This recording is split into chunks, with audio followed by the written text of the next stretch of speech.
할렐루야, 거룩한 주일입니다. 우리 마음과 정성과 뜻을 모아서 하나님께 예배하겠습니다. 우리 다 같이 일어나셔서 묵도하심으로 예배를 시작합니다.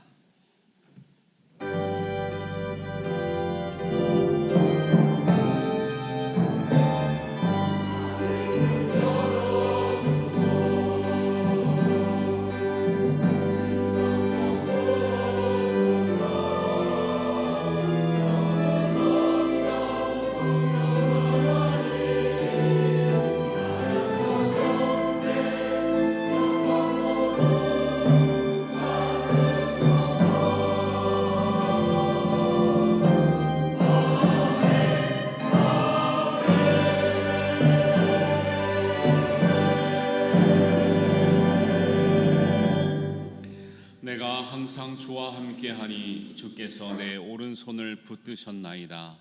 하나님께 가까이 함이 내게 복이라. 내가 주 여호와를 나의 피난처로 삼아 주의 모든 행적을 전파하리이다. 아멘. 하나님 아버지, 우리가 연약할 때 우리 손을 붙들어 주시고 우리가 갈 길 모를 때에 우리의 길을 비춰 주시니 감사합니다. 하나님을 가까이하여 하나님 하늘의 복과 이 땅의 복을 받게 하시니 감사합니다. 감사한 마음을 담아 하나님께 찬양하며 예배합니다. 하나님 영광 받으시고 하늘의 신령한 복으로 나리워 주옵소서. 이 땅에 주님 때문에 은혜를 누리며 또 감사하며 복을 누리며 살아가는 우리 모든 성도 되게 하여 주시옵소서. 예수님의 이름으로 기도하옵나이다. 아멘. 찬송가 19장 함께 찬양합니다.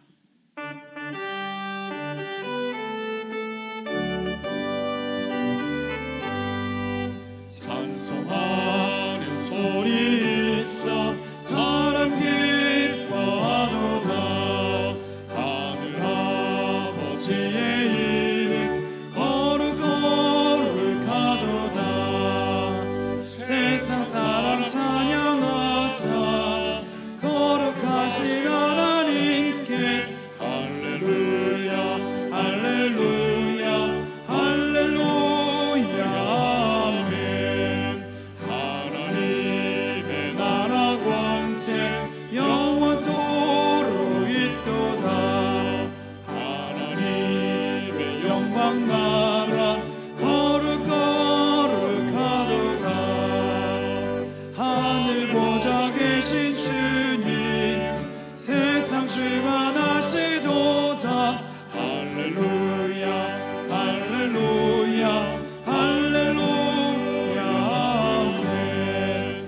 하나님의 크신 섭리 그 뜻대로 되도다. 우리 아버지의 뜻은 거룩거룩하도다.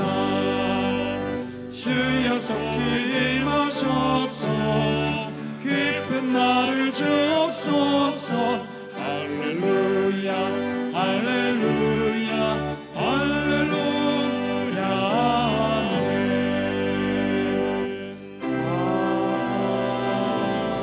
아멘. 사도신경으로 우리들의 신앙을 하나님께 고백하겠습니다. 나는 전능하신 아버지의 하나님 천지의 창조주를 믿습니다. 나는 그의 유일하신 아들 우리 주 예수 그리스도를 믿습니다.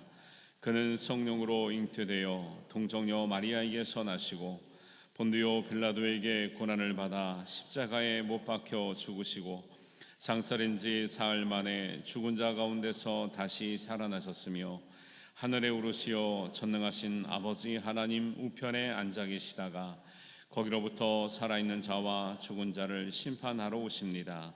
나는 성령을 믿으며 거룩한 공교회와 성도의 교제와 죄를 용서받는 것과 몸의 부활과 영생을 믿습니다. 아멘. 자리에 앉아서 교독문 함께 하겠습니다.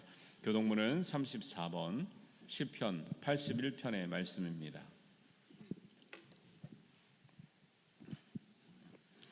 우리의 능력이 되시는 하나님을 향하여 기쁘게 노래하며 야곱의 하나님을 향하여 즐거이 소리칠지어다.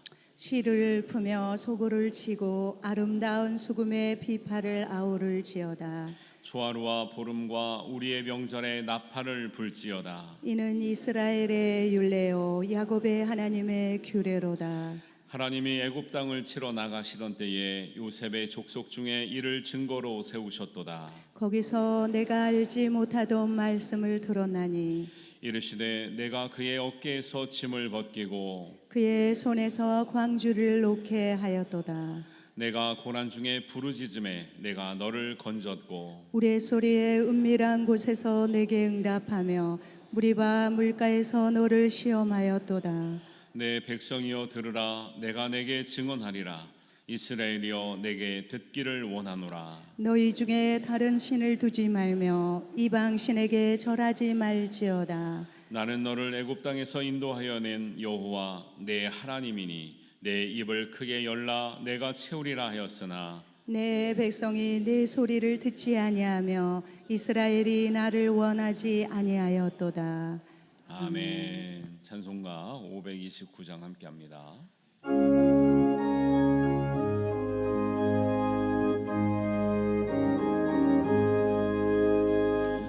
온유한 주님의 음성 내 귀에 속삭이네. 내 마음 문을 두드리니 곧 주님을 영접하라. 피하지 말라. 피하지 말라. 우리가 곁길로 맘속에 오시니 심판날 당할 때 주님을 너 맞을 준비해.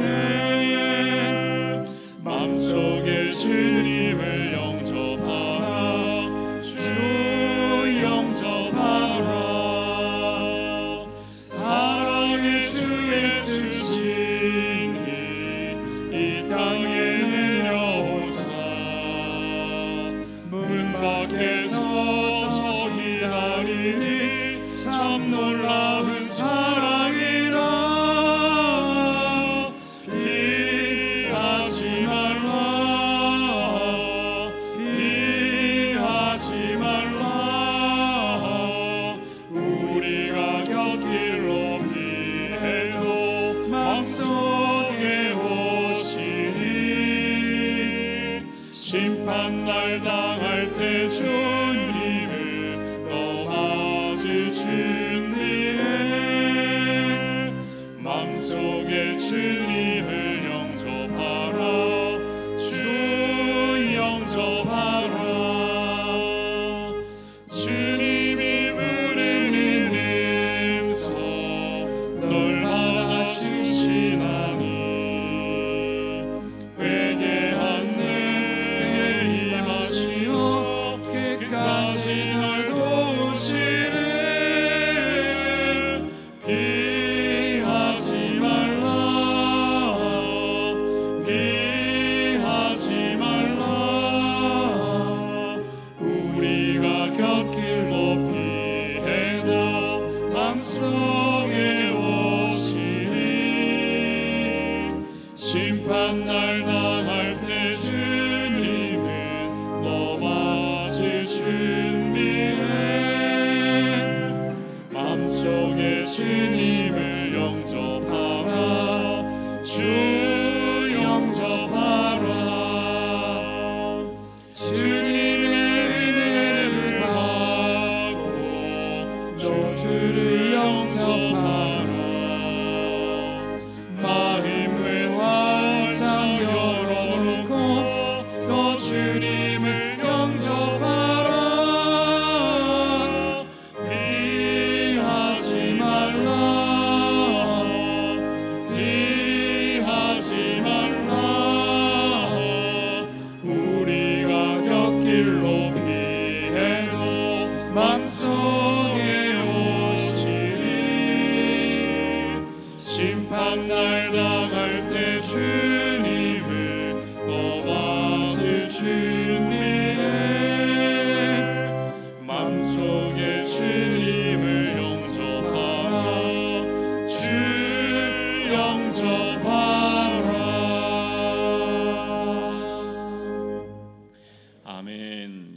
위해서 장광록 장로님께서 기도하시겠습니다.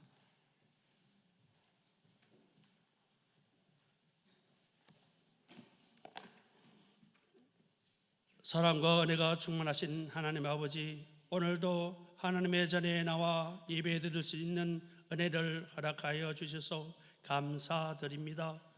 깊어가는 가을, 서늘한 바람과 함께 풍성한 열매를 바라보며 하나님께 저희들의 삶 속에 심어주신 모든 것을 되새기게 됩니다.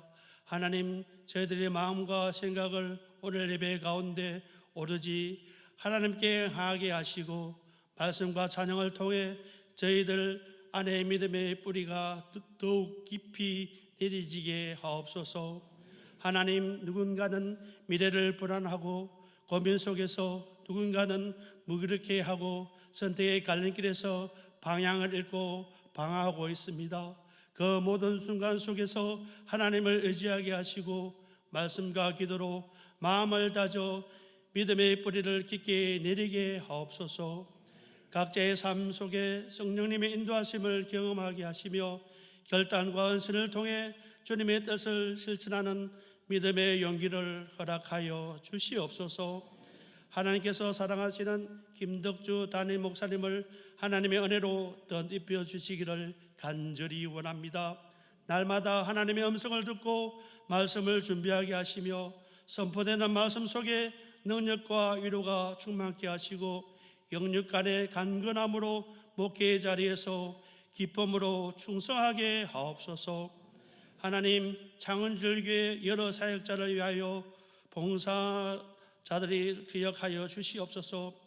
매일 주일마다 하나님께 찬양으로 영광 돌리는 할렐루야 찬양대와 보이지 않는 곳에서 섬기고 있는 모든 이들의 수고를 주께서 아시나니 위로와 은혜 부어주시고 하나님 안에서 기쁨의 열매를 누리게 하여 주시옵소서. 육신의 질고로 고통받는 환우들과 그들 가족을 위하여 기도합니다. 하나님, 병상에 있는 이들에게 치유의 광선을 비춰주시고 마음까지 지쳐있는 이들에게 하늘의 평안을 허락하여 주시옵소서. 그들의 회복을 통해 하나님의 살아계심을 드러나게 하시고 속히 예배 자리에 다시 만날 수 있도록 인도하여 주시옵소서. 신실하신 하나님, 오늘 예배의 모든 순간을 통해 하나님의 임재를 경험하게 하심에 감사드립니다. 오는 모든 예배를 마치고 교회를 나서는 저희들을 발걸음마다 주님의 평강이 동행하게 하시고 삶의 자리에서 말씀을 기억하며 실천하는 정인으로 살아가게 하옵소서. 맡겨진 사역 하루하루를 충성스럽게 감당하며 감사와 기쁨으로 하나님 나라를 세워가는 공동체가 되게 하여 주시옵소서. 모든 영광 삼일체 하나님께 올려드리며 우리 주 예수 그리스도 이름으로 기도드립니다. 아멘. 하늘에 계신 우리 아버지, 아버지 이름을 거룩하게 하시며 아버지 나라가 오게 하시며 아버지 뜻이 하늘에서 같이 땅에서로 이루어지게 하소서.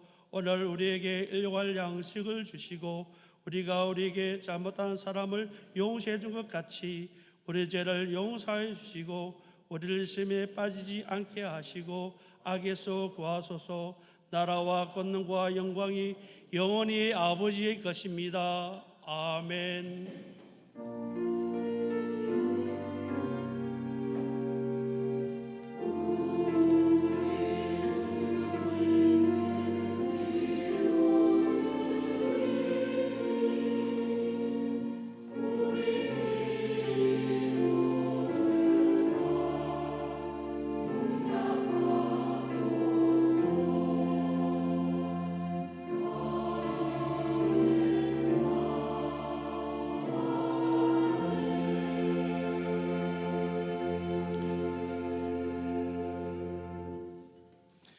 교회 소식 알려드리겠습니다. 지난 주간 월화수에 전교인 영성기도회를 하나님의 은혜 중에 잘 마쳤습니다. 은혜 받은 대로 또 하나님 위해서, 우리 교회를 위해서, 우리 식구들 위해서 잘 섬기며 또 은혜를 유지할 수 있는 우리 성숙한 우리 성도님들 되시길 바라겠습니다. 오늘 오후의 예배는 4, 5, 6 남전도의 헌신 예배로 드립니다. 이현호 목사님 모시고 귀한 말씀 드리니까 많이 참석하셔서 은혜 받는 자리에 함께 하시기 바랍니다. 헌신 예배가 끝나고 나면 3시 반부터 5시 반까지 안수 집사 리더십 코칭 세미나가 있는데요. 한국 코치협회 프로 코치신 유인종 목사님 모시고 소그룹으로 이렇게 의견들을 같이 나누면서 조율하는 이제 시간들입니다. 그래서 우리 안수 집사님들이 많으신데 안수 집사님들의 또 교회에 대한 또 이제 역할, 그 다음에 또 우리 의견들 잘 청취할 수 있는 리더십을 할 수 있는 시간이니까 새로 임직 받으신 분만을 위한 자리가 아니고 모든 안수 집사님을 위한 자리니까요. 여러분들 다 같이 참석해 주셔서 그 자리에 좋은 또 우리 나눔의 시간과 또 배움의 시간이 되시길 바라겠습니다. 구역장 강사 각부 임원 수련회가 이번 주 화요일에 있습니다. 대구 성직길을 통해서 다녀오는데요. 인원 파악을 위해서 오늘까지 1층 사무실에 신청해 주시기 바라고요. 점심은 구역별로 도시락 준비해서 먹고 저녁 식사는 교회에서 제공하도록 하겠습니다. 반딧불 학교도 가을 소풍을 갑니다. 11월 6일 목요일 날 있는데 좋은 곳으로 가서 또 이 반딧불 학교는 이제 앞으로 이제 노인이 되실 분들, 노인분들, 그다음에 실버 사역을 이제 강화하려고나 그다음에 우리 지역에 또 어르신들을 섬기려고 하는 취지에서 이렇게 한 거기 때문에 이번에 오시는 분들은 또 이렇게 같이 오실 분들 이렇게 같이 오셔도 되고요. 65세 이상 남녀는 누구나 참석하실 수 있으니까 여러분들 함께 해주시면 감사하겠습니다. 다음 주에 세례 입교 성찬 예식이 있습니다. 그리고 교육 받는 시간 참고하셔가지고 해당되시는 분들은 교육 잘 받으시기 바라겠습니다. 11월 16일은 추수감사 주일인데요. 이날을 특별히 창원 극동 방송에서 저희가 교회 이제 지역 소개도 하고 지역의 교회를 소개하고 하는 시간들이 좀 오래 전에 했다 그러는데 이제 새로운 모습으로 우리가 변화되고 있으니까 그런 모습들을 우리 좀 한 자리에 모여서 보여줬으면 좋겠다 그런 취지로 극동방송 주관하는 공개방송인데 라디오입니다. 우리 교회 좋은 교회라고 하는 이런 공개방송을 추수감사주일 연합예배 드리고 1시간 정도 이렇게 녹화를 하게 됐거든요. 그래서 거기에 이제 순서에 필요한 내용들을 여러분 이제 주보에 간제해 보시면 물어보는 질문들이 있잖아요. 그래서 우리 교회 좋은 점, 우리 교회가 개선해야 될 점, 목사님께 하고 싶은 말, 우리 교회 애창 찬양 3가지, 그다음에 사행시, 창원 제일로 해주시면 그 순서에 선별해 가지고 여러분들에게 우리 같이 나누는 데에 큰 도움이 됩니다. 여러분들 요거 다음 주까지 작성하셔서 제출하시면 되고요. 열심히 또 재미있게 참석해 주시면 되겠습니다. 오늘 식당 봉사구역 장유 1, 장유 2구역입니다. 감사드리고요. 어제 우리 전북교 성도님 위경숙 권사님 아들 결혼했는데요. 감사해서 감사떡으로 우리 나가실 때 답례하겠습니다. 축복해 주시고 기도해 주셨으면 감사하겠습니다. 2026년 대학 수학 능력 시험이 이제 11월 13일에 있는데 우리 교회에서는 김하은 학생과 최민성 학생이 있습니다. 그리고 이날은 또 멀리 가시지 못하는 분들은 교회 오셔서 누구든지 수험생을 위해서 또 우리 자녀들을 위해서 기도할 수 있는 시간으로 준비하고 있으니까 여러분들 함께 해주시기 바라겠습니다. 오늘 교육위원회는 2부 예배 후에 교육위원회실에서 모이겠습니다. 그리고 창원 국동방송이 주관하는 학교 콘서트가 있는데요. 연합 찬양 집회입니다. 그래서 청소년들에게 좋아하는 찬양팀과 또 귀한 말씀을 나누는 시간인데요. 누구든지 청소년들 소개하시면 참석할 수 있습니다.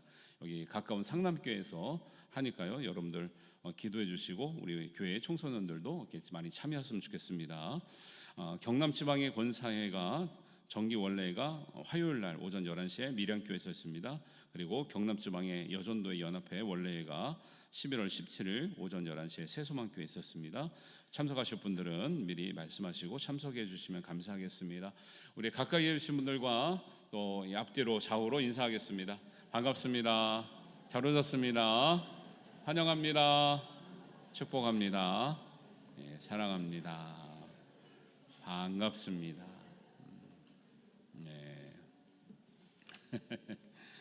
네, 감사하고요. 네, 오늘 우리에게 주시는 하나님의 말씀 함께 보겠습니다. 야고보서 1장 19절에서 22절 말씀입니다.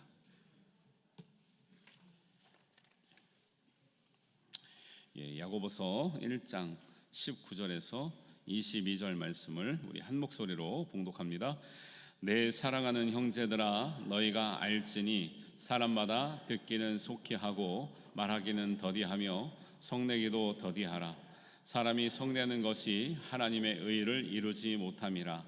그러므로 모든 더러운 것과 넘치는 악을 내버리고 너희 영혼을 능히 구원할 바 마음에 심어진 말씀을 온유함으로 받으라. 너희는 말씀을 행하는 자가 되고 듣기만 하여 자신을 속이는 자가 되지 말라. 아멘. 할렐루야 찬양대에 찬양 있겠습니다.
찬양의 가사대로 믿음으로 서시는, 굳건히 서시는 여러분들 되기를 주님의 이름으로 축복합니다.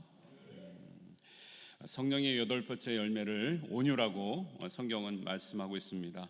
온유는 다른 말로 부드러움과 또 때로는 연약함, 겸손함을, 이런 뜻을 내포하고 있는데요.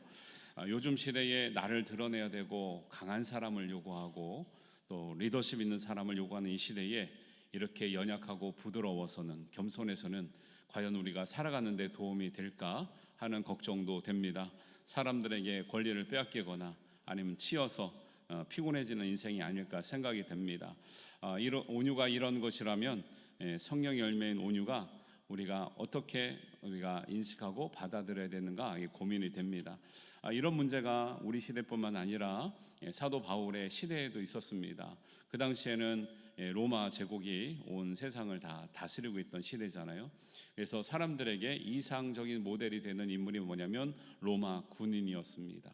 강인하고 철통 같고요, 권한을 가진 사람이었습니다. 그리고 또 한 부류는 로마의 정치인들이었습니다. 너무 말을 잘하고요, 자기를 드러내기를 원하고 또 어떤 힘이 있는, 말에 힘이 있는 사람들이 추앙을 하는 사람들의 모습이었습니다. 그들은 결코 그 위치와 자리를 지키기 위해서는 부드럽지 않았습니다. 그리고 연약한 모습도 없었고요, 겸손은 사실은 그들에게 덕이 되지 않았습니다. 그 자리를 지키기 위해서 더 강해야 됐고, 그 자리를 지키기 위해서는 더 자신을 드러내야 됐습니다. 그래서 바울의 시대는 온유와 겸손은 사실은 그들의 삶에는 어울리지 않는 말이었어요. 오히려 온유와 겸손을 말하면 나약함과 무능함을 대표하는 대명사가 됐고요, 오히려 온유와 겸손한 사람을 경멸하는 거예요. 무능력하구나, 너무 나약하구나, 이렇게 생각을 하는 거죠. 이런 시대적인 배경에서 왜 오늘 사도 바울은 성령의 열매의 8번째를 온유로, 그 다음에 사도 야고보는 마음에 씹어진 말씀을 받을 때 온유함으로 받으라고 말씀하고 있는지, 우리가 그 이유를 하나님 말씀의 뜻대로 우리가 깨닫고 믿어야 될 줄로 믿습니다. 그렇게 우리에게 온유를 강조하고 있는 사도들의 말씀 가운데는 하나님은 온유한 사람을 구원하시기 때문이라고 하는 중요한 메시지가 담겨져 있는 거죠. 시편 76편 9절의 말씀을 한번 봅니다. 시편 76편 9절의 말씀을 한번 같이 읽습니다. 곧 하나님이 땅의 모든 온유한 자를 구원하시려고 심판하러 일어나신 때로다. 하나님이 누구를 구원하신다고요? 온유한 사람을 구원하신다고. 구원은 믿음으로 받는 거 아닌가요? 맞지요. 그런데 믿음이 있는 사람들은 하나님께서 그 믿음이 어떻게 자라나기를 원하시는가? 온유한 사람으로 자라나기를 원하시는 거죠. 그래서 어떤 분들은 그러면 믿음이 없이도 유하고 연약한 사람, 그냥 겸손한 사람이면 구원을 받는 겁니까? 아니요, 그렇진 않습니다. 그러나 성경이 말하는 온유함은 힘이 없어서 나약하거나 용기가 없어서 수능적인 것과는 다른 거예요. 겉으로 보여지는 모습과는 다른 거죠. 다른 사람들이 볼 때 그냥 좋은 사람 같다 이렇게 말하는 것과는 다른 거예요. 왜냐하면 사람은 선천적으로 워낙 성품이 좋은 사람도 있고요, 천사 같은 사람도 있지만 사람의 성품과 온유함이라는 것은 영원한 것은 아니에요. 상황에 따라 또 경우에 따라 내 형편에 따라 바뀌는 거죠. 학생 때 학교 폭력을 당했던 사람이 나중에 성인이 돼서 직장에서는요, 자기가 폭력의 가해자가 되는 경우도 있습니다. 직장에서는 상사한테 그렇게 비유 잘 맞추는데 집에 와서 자기 부인에게 아니면 자기 자녀들에게 폭력적인 사람도 있다라는 거예요. 가족들한테는 잘합니다. 그런데 일터에 가서 종업원들에게는 모질게 대하는 사람도 있는 거예요. 사람은 자기의 형편과 위치가 바뀌면 그 성격이 바뀌어요. 그래서 군대에서요, 이제 계급이 낮을 때 괴롭힘을 당하거나 이제 좀 이렇게 모질게 함을 당했잖아요. 근데 그 사람이면 자기가 당했으면 아픔이 있기 때문에 자기가 계급이 높아지고 고참이 되면은 좋은 사람 될 것 같잖아요. 아니요, 더 악해지는 경우가 많습니다. 힘이 없을 때 온유해 보이는 거예요. 형편이 안 되니까 온유할 수밖에 없는 거예요. 그런데 사람이 가지게 되는 형편에 따라서 사람은 변할 수 있지만 하나님이 주시는 온유함은 믿음에서 말미암는 것이기 때문에 구원받는 사람의 성품인 줄 믿으시기를 주님의 이름으로 축원합니다. 이런 사람의 본성을 잘 아는 사도 야고보가 말씀하기를 온유한 마음으로 말씀을 받지 않으면 우리의 신앙생활, 인간관계생활, 교회생활의 모든 데에 문제가 생긴다는 거예요. 그러면 야고보는 구체적인 말씀을 하고 있는 거예요. 사람들은 믿음이 된다고 하지만 야고보는 행함이 없는 믿음은 죽은 것이라고 강조를 많이 하고 있거든요. 그 행함이 뭔가? 바로 아주 우리의 일생에 관한 내의 행함이 믿음이라는 거예요. 그게 뭐라고 말씀하고 있습니까? 듣는 것, 말하는 것, 감정 조절하는 거예요. 이것이 안 되면 믿음이 있더라도 믿음이 하나님의 의를 이루지 못한다라고 성경은 말씀하고 있습니다. 여러분 성경책을 한번 보시기 바랍니다.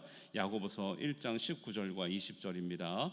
내 사랑하는 형제들아 너희가 알지니 사람마다 듣기는 속히 하고 말하기는 더디하며 성내기도 더디하라. 사람이 성내는 것이 하나님의 의를 이루지 못함이라. 이렇게 말씀하고 있어요. 우리는 듣는 것, 말하는 것, 우리가 감정 조절하는 것이 믿음이라고 생각하고 계십니까?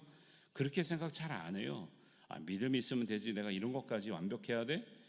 뭐 듣는 거는 조금 듣고, 보통 사람 말하는 건 빨리 하고 많이 하잖아요. 또 내 마음에 안 드는 거 있으면 막 성도 막 많이 내잖아요. 그런데 영혼을 구원하는 말씀을 받을 때부터 우리가 온유한 마음으로 받아들여야 우리가 우리 안에 들어오는 믿음이 온유한 열매를 맺게 되는 줄로 믿습니다. 그래서 성경은 그거를 얘기하고 있어요. 온유함이라 할 때 성격 좋은 사람에게 나타나는 거구나. 성격 좋은 사람이 저런 열매 맺는 거지. 나는 믿음이 있지만 온유하지 않아도 다 개성대로 살아가는 것 아니야 라고 사람들은 말하고 싶지요. 그러나 성경은 온유한 사람이 진짜 구원에 이르는 사람이다 라고 말씀하고 있음을 꼭 기억하시길 바랍니다. 21절의 말씀을 한번 같이 보시기 바랍니다. 그러므로 모든 더러운 것과 넘치는 악을 내버리고 너희 영혼을 능히 구원할 바 마음에 심어진 말씀을 온유함으로 받으라. 말씀은 우리를 구원할 능력이 됩니다. 그런데 그 말씀을 받는 사람의 마음이 온유함으로 받지 않으면 그 말씀이 능력이 안 될 수도 있는 거예요. 구원을 심지어는 못 받을 수 있는 거예요. 아까 온유함에 어떤 뜻이 있다고 그랬습니까? 부드럽고 연약하고 겸손한 거예요. 나를 내려놓지 못하면 연약하지가 않아요. 왜요? 연약한 사람들은 주님이 하라는 대로 해요. 내가 강한 사람은요, 주님이 하라는 대로 안 합니다. 내가 강해서 그래요. 부드럽지 않은 사람들은요, 내 길로 가다가 주님의 길로 턴을 해야 되는데 꺾이지가 않아요. 이게 강한 사람들이에요. 부드럽지 않은 사람들이에요. 부드러우니까 그냥 사람이 무르고 성격 좋아서 하자는 대로, 그것도 포함이 되겠지만 단지 우리의 성격을 말하는 것이 아니라 주님 말씀 앞에서 부드러워진 사람, 주님 때문에 주님이 원하시는 곳을 갈 수 있는 사람, 나는 연약하고 주님이 강하시기 때문에 주님을 의지할 수밖에 없는 사람을, 부드러운 사람, 연약한 사람, 겸손한 사람 합쳐서 온유한 사람이라는 거예요. 여러분, 온유한 사람 되시기를 주님의 이름으로 축원합니다. 우리가 주님이 원하시는 대로 하고 있으면 온유한 사람이에요. 주님이 원하시는데도 할 수 없고 하지 못하면 우리는 여전히 강한 사람인 거죠. 그래서 영혼을 능히 구원할 바 마음에 심어진 말씀을 받을 때부터 온유함으로 받아야 될 줄로 믿습니다. 그렇지 않으면 스스로 구원받은 것처럼 속고 있다라는 거예요. 22절 말씀을 보세요. 너희는 말씀을 행하는 자가 되고 듣기만 하여 자신을 속이는 자가 되지 말라. 이 말씀 나름대로 의미가 상당히 있는데요. 사람들이 예를 들면 큰 규모의 집회에 가 있으면요, 본인이 굉장히 큰 믿음이 된 것 같아요. 좋은 말씀을 들고 있으면 그 믿음이 다 내 것 같아요. 물론 믿음은 들음에서 나기 때문에 많은 말씀을 들어야 됩니다. 좋은 말씀 들어야 됩니다. 그런데 거기서 그치면 안 된다라는 거예요. 내가 된 것 같으나 되지 않았어요. 심겨진 것 뿐이에요. 싹이 나야 되고 자라나야 되고 키가 커야 되고 무성한 잎이 있어야 되고 그리고 열매가 있어야 되는 거예요. 사람들은 심겨운 것으로 만족하고 돌아갑니다. 그걸 말하는 거예요. 그것이 너희가 속는 자가 된다. 그리고 듣기만 하고 행하지 않으면 그것이 너희가 속고 사는 거다. 내 믿음 큰 교회 다니는 분들요, 착각하는 거예요. 내 믿음이 큰 줄 알고. 아니에요. 작은 교회 다니는 분들은 오히려 또 위축돼요. 내 믿음이 작은 줄 아닙니다. 하나님 앞에 온유한 자가 큰 믿음의 사람인 줄 믿으시기를 주님의 이름으로 축원합니다. 그래서 21절에 마음에 심어진 말씀을 온유함으로 받는다는 의미를 다른 말씀으로 우리가 이제 이해를 하면 데살로니가전서 2장 13절 말씀입니다. 우리 한번 같이 보겠습니다. 한번 같이 읽습니다. 너희가 우리에게 들은 바 하나님의 말씀을 받을 때에 사람의 말로 받지 아니하고 하나님의 말씀으로 받음이니 진실로 그러하도다. 이 말씀이 또한 너희 믿는 자 가운데서 역사하느니라. 할렐루야. 예, 이게 온유한 마음으로 말씀을 받는 사람들의 안에서 나타나는 하나님의 역사와 증거예요. 사람들은 똑같은 말씀을 들어요. 어떤 사람에게 말씀이 감동이 됩니다. 어떤 사람의 그 말씀이 믿는 자 가운데 역사가 일어나는 거예요. 똑같이 기도를 받았습니다. 어떤 사람에게는 은사로 나타나고 믿음으로 나타나고 감동으로 나타나고 사명으로 나타나는 거예요. 똑같이 기도를 받고 똑같이 말씀을 받지만 어떤 사람에게는 아무 일도 안 일어나는 거예요. 무슨 차이가 납니까? 하나님 말씀 받을 때에 사람의 말씀으로 받느냐, 하나님의 말씀으로 받느냐, 굳은 마음으로 받느냐, 부드러운 마음으로 받느냐, 내가 아직도 살아서 강한 마음으로 가지고 받느냐, 나는 죽고 예수님 말씀이 사는 연약한 마음으로 받느냐, 겸손하게 내 모든 것을 내려놓고 순종할 마음으로 받느냐, 내가 취사 선택할 마음으로 받느냐에 거기에 갈림길이 있는 거예요. 여러분들은 온유한 마음으로 하나님 말씀을 받으시기를 주님의 이름으로 축원합니다. 그래서 하나님 말씀 받는 우리의 마음이 부드러워야 되는 거예요. 오히려 연약해야 되는 거예요. 겸손해야 되는 거예요. 그리고 있는 그대로 말씀에 우리가 순종하는 마음으로 우리가 받아야 되는 것, 이것이 말씀을 온유함으로 받는 사람의 은혜가 될 줄로 믿습니다. 말씀을 온유함으로 받아서 우리 마음에 심어지면 반드시 하나님은 믿음의 역사를 일으키신다고 약속하시고 계시죠. 그래서 같은 말씀을 들어도 다른 역사가 일어나는 거예요. 영혼을 구원하는 말씀은 온유함으로 받는 우리가 되어야 하나님의 더 깊은 은혜에 나가게 될 줄로 믿습니다. 그래서 온유함의 핵심은 그러면 성격을 고치는 것이냐, 우리가 우리의 의지로 고치는 것 아니고요, 예수님의 십자가를 날마다 바라봄으로 하나님의 은혜로 우리가 다스림을 받는 것이 온유하게 되는 거예요. 우리는 우리의 성격 고치려고 훈련을 하잖아요. 트레이닝을 해요. 근데 그게 아니고요, 신앙적인 온유함은 우리의 힘으로, 능으로, 우리의 개성을 가지고 고치는 것이 아니라 날마다 주님 우리를 위해서 죽으신 십자가를 바라보고 얼마나 우리가 큰 은혜를 받았는가를 묵상하며 바라볼 때 우리의 성격으로는 참을 수 없지만 우리의 본성으로는 드러날 수밖에 없지만 주님의 마음을 품고 우리의 죄에 된 본성이, 불쑥 나오고 싶은 본성이 십자가에 내려지고 십자가에 못 박아지고 십자가에서 변화되고 십자가의 은혜로 참아지게 되는 줄 믿습니다. 원래 우리의 성격은 완벽한 사람은 없어요. 그런데 날마다 우리가 십자가를 묵상하기 때문에, 말씀을 우리 가슴에 담아내기 때문에, 날마다 주님 뜻대로 기도하기 때문에 온유를 유지하고 있을 뿐인 거죠. 여러분, 환경과 상황이 바뀌면요, 우리 안에 있던 마치 사라진 것 같은 죄된 본성이 불쑥불쑥 나오는 거예요. 사람들은 그때 뭐라고 합니까?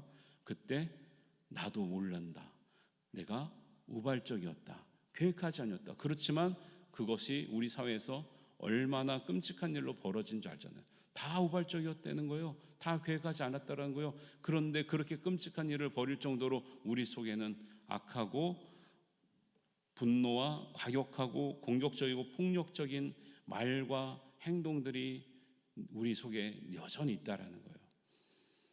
십자가에 내려놓으시길 바랍니다. 십자가에 못 박으시길 바랍니다. 십자가의 은혜로 변화되시길 바랍니다. 십자가 안에서 조절할 수 있는 능력을 주님께 받아 우리가 성숙한 사람이 되시기를 주님의 이름으로 축원합니다.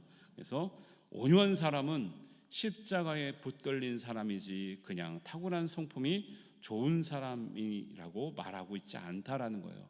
우리 안에 분노와 원망과 또 화병과 상처와 우울함이 때론요 다 반대 성향으로 나타나요. 너무 우울하잖아요. 그럼 공격적으로 나타납니다. 원망 있잖아요. 공격적으로 나타나요. 파괴적으로 나타나요. 애들도 마찬가지예요. 애들도 어떤 그 아이들 치유 프로그램 보니까요, 아이들에게 왜 이렇게 분노가 많은지를 모르겠어. 애들이 막 집어 던지고 엄마를 때리고 엄마의 머리 그댕이를 잡고 난리도 아니에요. 사람의 본성은 그래서 우리가 죄를 가지고 태어난다라는 거예요. 예수님의 십자가 아래서 죽어지기까지 우리는 날마다 십자가를 바라봐야 될 줄로 믿습니다. 날마다 주님의 우리를 변화시키는 능력이 되시는 말씀을 마음에 품고 살아야 될 줄로 믿습니다. 십자가 아래서 십자가에 우리의 죄된 본성을 못 받고 새 사람 되시기를 주님의 이름으로 축원합니다. 그래서 온유를 자꾸 성격 좋은 사람의 전유물로 생각하시면 안 돼요. 네. 저는 여러분이 보시는 것과 같이 어릴 때부터 착하고 온순하다는 말을 많이 들었어요.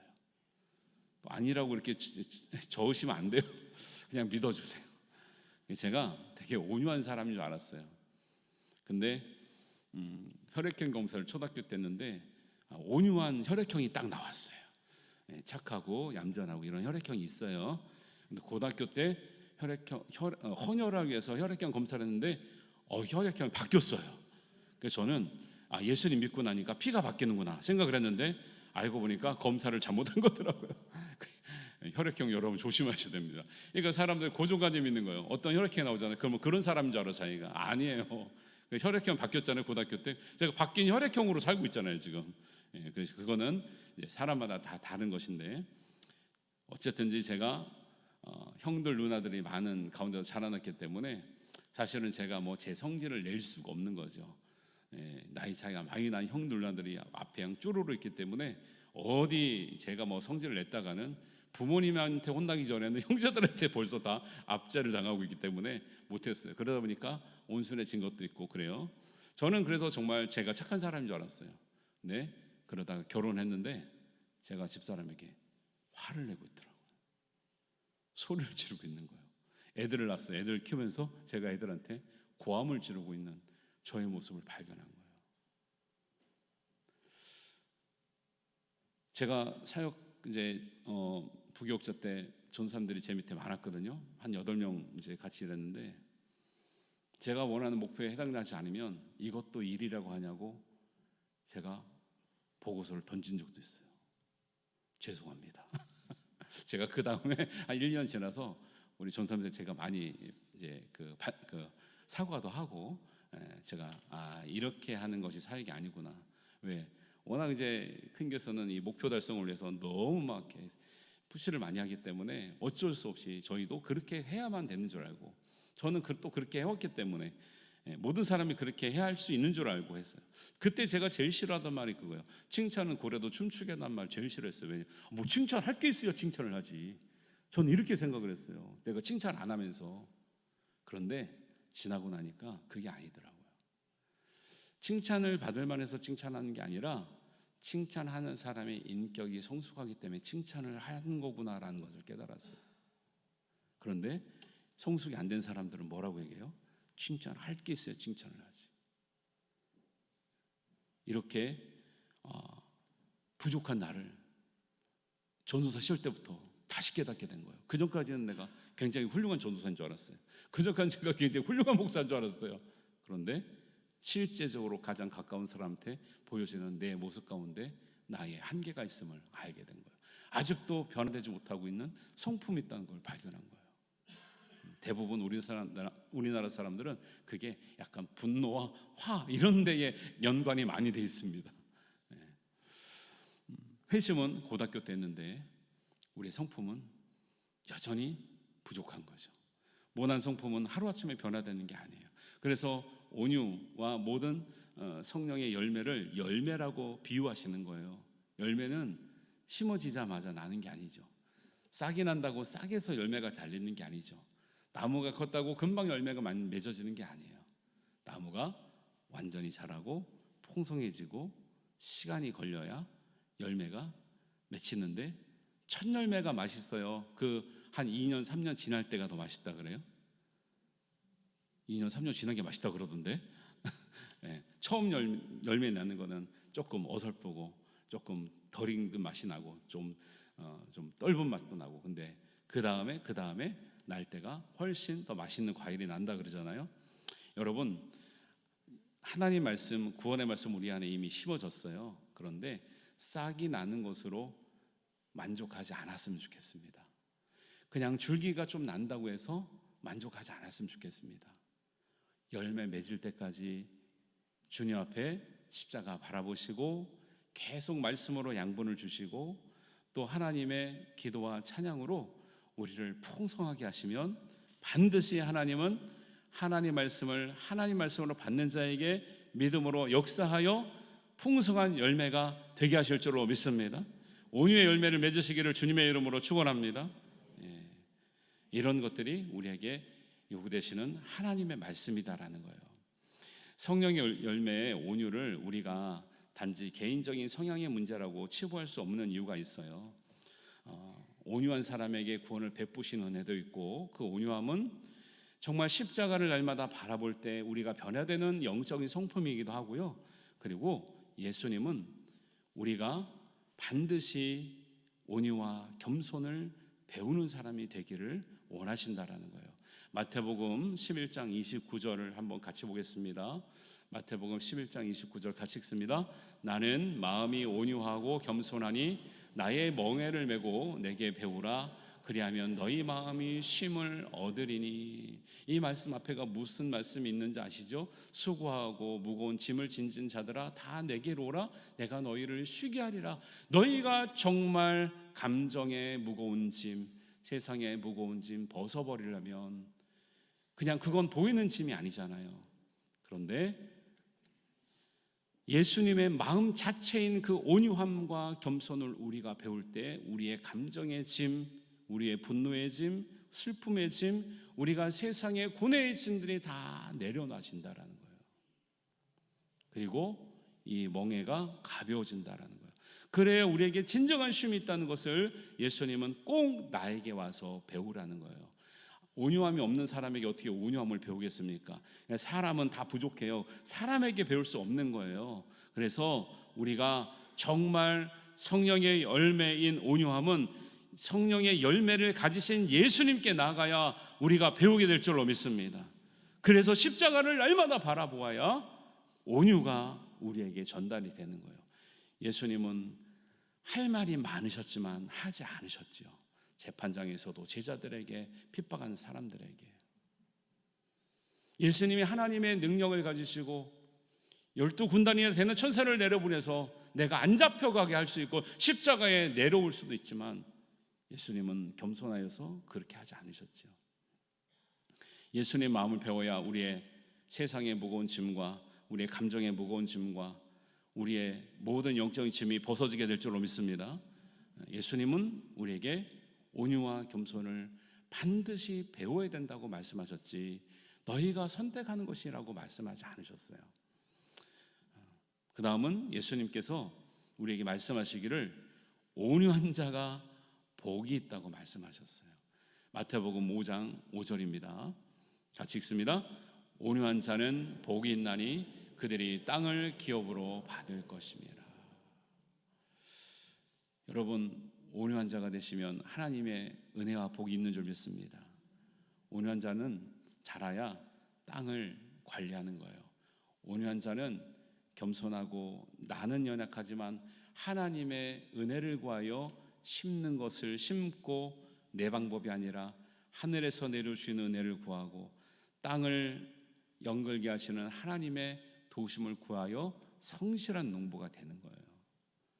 그냥 지금 말하는 땅값이 오르는 그런 땅을 말하는 게 아니라 온유한 자라야 하나님 주신 땅을 기경하고 가꾸고 새롭게 하고 거기에 또 심고 또 열매를 맺는 수고를 아끼지 아니한다는 말씀입니다. 여러분, 온유한 자가 되어서 예수님께서 주실 복을 누리시기를 주님의 이름으로 축원합니다. 그리고 우리가 3일 동안 전교인 영성 기도회 하면서 열심히 구하고 은혜 받았는데 성령의 사람들은 성령을 받고요, 시험을 받고요, 응답을 받습니다. 왜 그러느냐? 성령이 주시는 마음을 따라가기 때문에 그런데요. 성령이 주시는 마음은 어떤 마음이라고 에스겔 36장 26절에 나올까요? 한번 같이 읽습니다. 또 새 영을 너희 속에 두고 새 마음을 너희에게 주되 너희 육신에서 굳은 마음을 제거하고 부드러운 마음을 줄 것이며. 새 영은 성령을 얘기해요. 새 마음은 성령 주시는 우리의 마음이에요. 우리의 영이에요. 하나된 영이에요. 그런데 성령은 우리에게 굳은 마음을 주신대요, 부드러운 마음을 주신대요? 부드러운 마음을 주신다고요. 여러분의 마음은 부드러워졌습니까? 아직도 굳어 있습니까? 딱딱합니까? 경직되어 있습니까? 부드러운 마음을 가지시기를 주님의 이름으로 축원합니다. 기도하고 나서요 강팍해지면 그거는 잘못된 기도예요. 하나님의 말씀을 많이 읽고 은혜를 받았는데 마음이 풀어지지 않으면 우리가 헛되게 읽은 것과 같아요. 성령을 구하고 성령 은혜를 받았는데 그러면 우리의 응어리 맺히는, 굳은 마음이라는 것은 우리의 응어리 맺히는 거예요. 풀어지는 거예요. 우리의 교만도 낮아지는 거예요. 한 맺힌 것도 풀어지는 거예요. 미운 것도 풀어지는 거예요. 내가 부족한 것도 깨닫게 되는 거예요. 그래서 믿으면 자기가 먼저 잘못한 줄 알고 사과하게 되는 거예요. 그리고 누가 풀어주지 않았는데 스스로 풀리는 거예요. 그래서 반드시 성령을 받고 우리가 기꺼이 주시는 시험도 받고 하나님의 뜻대로 구하는 자는 한나처럼 우리가 응답을 받게 되는 역사가 있는 줄 믿습니다. 이런 은혜를 성령님이 주신다라는 거예요. 부드러운 마음이 되지 않으면요 항상 문제가 생기게 되는 거죠. 그리고 마지막으로 하나님은 온유한 사람을 기뻐하시고 온유한 사람을 통해서 일하신다라는 거예요. 모세가 부족함이 많았어요. 왜 저를 쓰십니까? 나이도 많고요, 말도 잘 못하고요, 이제 이스라엘을 떠나온 지도 오래됐고요, 할 수 없습니다 했는데 하나님이 모세를 쓴 이유를 민수기 12장 3절에 명백하게 말씀하고 있는데 한번 같이 보겠습니다. 민수기 12장 3절입니다. 이 사람은 모세는 온유함이 지면의 모든 사람보다 더하더라. 하나님이 모세를 쓴 이유는 능력이 아니었어요. 말주변이 아니었어요. 나이가 아니었어요. 건강이 아니었어요. 그 백성들의 원망을 받아낼 수 있는 온유함이 필요한 거예요. 여러분도 경험하지 않습니까? 자식들의 원망, 주변 사람들의 또 질책, 또 나무람, 이유도 없이 내가 잘못한 것 같은데 모세가 잘못한 게 아니죠. 그냥 백성들이 하나님의 뜻을 못 깨닫고 그런 건 뿐인데 그 40년 동안의 원망을 받아낼 수 있는 그 한 사람이 필요한 거예요. 여러분이 혹시 원망을 받거든 하나님께서 여러분을 쓰고 계시는 줄 믿으시기 바랍니다. 여러분에게 하나님의 온유하심을 하나님이 우리에게 기대하고 있는 줄 믿으시길 바랍니다. 하나님은 우리가 예수님께 온유함과 겸손함을 배워서 구원을 받되 성숙한 사람으로 성장하기를 바라는 거죠. 그래야 온전히 구원을 이룰 수 있는 것입니다. 우리가 구원을 못 받아서 그런 얘기를 하는 것이 아니라 구원은 이미 받았으나 하나님 원하시는 구원받은 사람의 온전한 모습, 하나님 형상을 이루는 사람들의 온전한 모습, 예수님을 닮아가는 사람들의 온전한 모습, 하나님의 복을 받는 사람들의 온전한 모습, 성령이 주시는 충만한 사람들의 온전한 모습을 다 온유해서 찾고 계시고 온유한 마음을 주시기를 원하시고 온유로 우리가 새 사람 되기를 원하신다고 하는 말씀을 기록하고 있는 것이죠. 온유한 사람이 되시기를 주님의 이름으로 축복합니다. 온유한 사람을 하나님이 쓰시는 거예요. 아직도 하나님께 쓰시지 않는 것 같은가요? 아직 온유하게 안 돼서 그런 거죠. 하나님은 우리가 강할 때 쓰지 않더라고요. 우리가 내려놓을 때 쓰시더라고요. 우리가 똑똑한 척할 때 쓰시지 않더라고요. 우리가 모른다고 하실 때 쓰시더라고요. 우리가 내가 할 수 있다 할 때 쓰시지 않으시더라고요. 저는 할 수 없고 주님이 하실 것입니다, 주님이 해주셔야 됩니다 할 때 쓰시더라고요. 모세가 그랬고 사도 바울이 그랬고 모든 선지자들이 그랬고 모든 믿음의 사람들이 그랬습니다.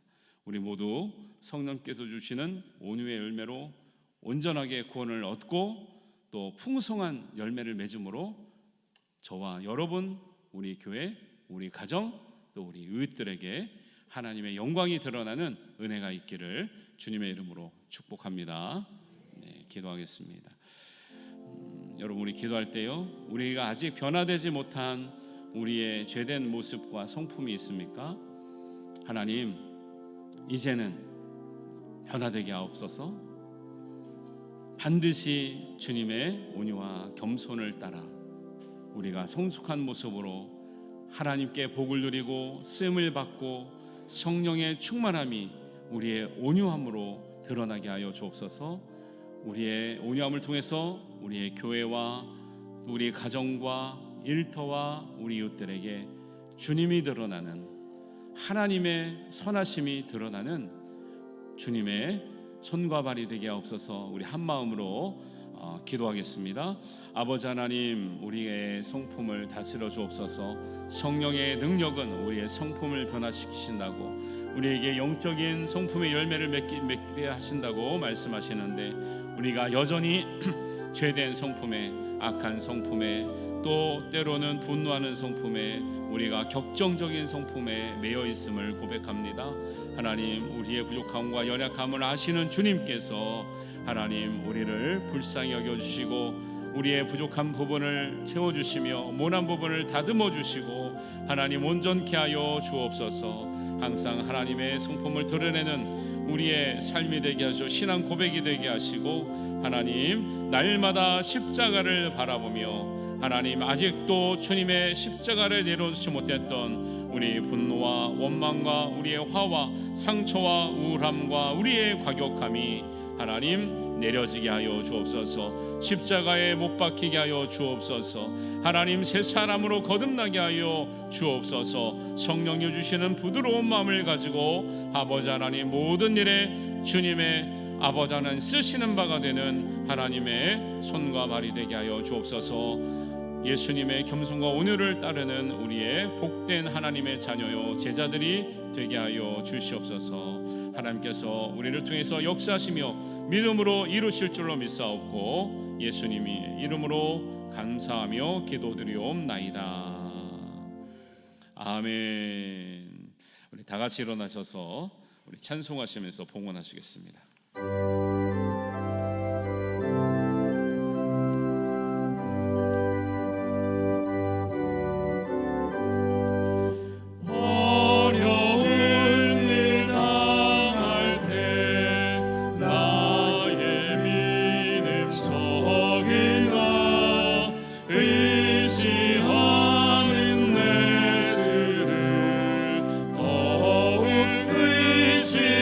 의지합니다.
하나님 아버지, 우리에게 온유한 마음을 주시고 때로는 연약한 마음을 통해서 주님이 우리를 강하게 하시며 우리는 할 수 없지만 우리를 겸손하게 하심으로 하나님의 능력이 우리에게 임하심을 감사합니다.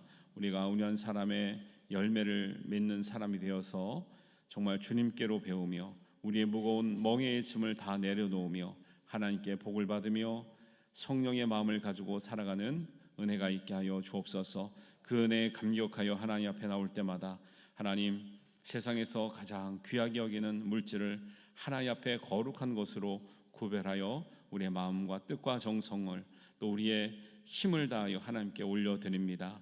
하나님이 이 예물을 드린 손길들, 그 마음을 주님 살펴주시고 그 가정을 살펴주시고 그 일터를 살펴주시고 우리 자녀들을 살펴주셔서 하나님이 가장 좋은 길로 복된 길로 하나님 책임져 주시고 인도하여 주셔서 우리가 하나님께 드림이, 하나님의 선신함이, 하나님께 감사함이 하나님 은혜의 은혜가 되도록 하나님 30배, 60배, 100배의 결실과 형통함이 되도록 하나님 영적인 신령한 복을 우리에게 나리워 주옵소서.